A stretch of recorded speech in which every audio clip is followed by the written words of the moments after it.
Out west, there's a saying, which remains true today, is whiskey's for drinking, water's for fighting. And what the Salt River Project did was have an agreement amongst all parties that prevented fighting from taking place.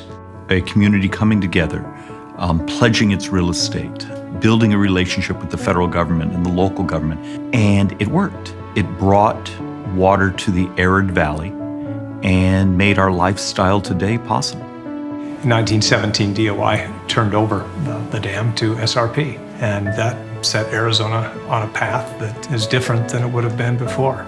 Without SRP's leadership and its involvement, we simply wouldn't have the water resources to be the state that we are today.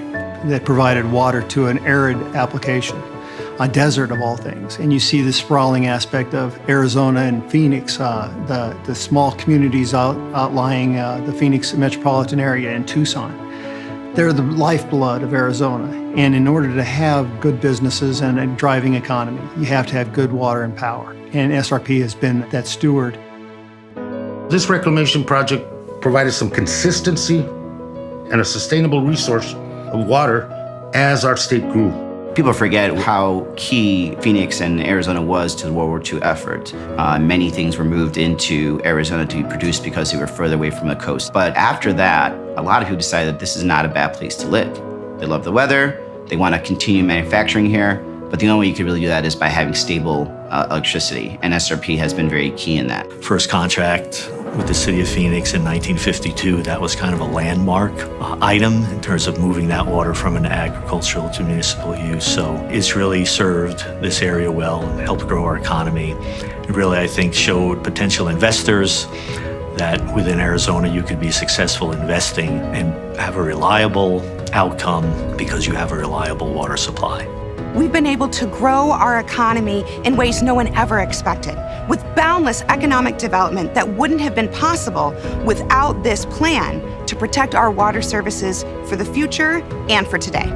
Whether it's conservation or land management issues that SRPs have been involved with now, and I just had a discussion recently with the Forest Service and the involvement and the increasing role of SRP in managing appropriately our forests and our watersheds for the future. These are elements that you have to plan for. With SRP, we're financing important forest conservation projects because the quality of our forests and the quality of water that we receive here locally are one and the same.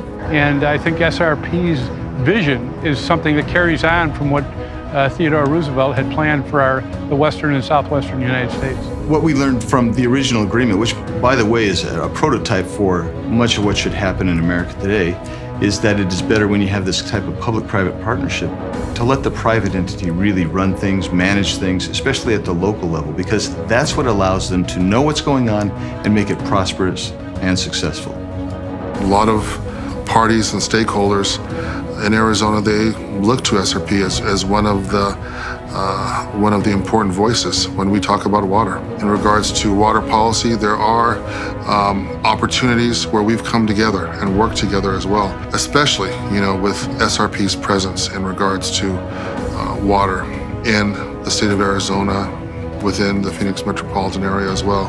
Salt River Project already has created, with some of their city partners, a connection between the Central Arizona Project and the Salt River Project service area.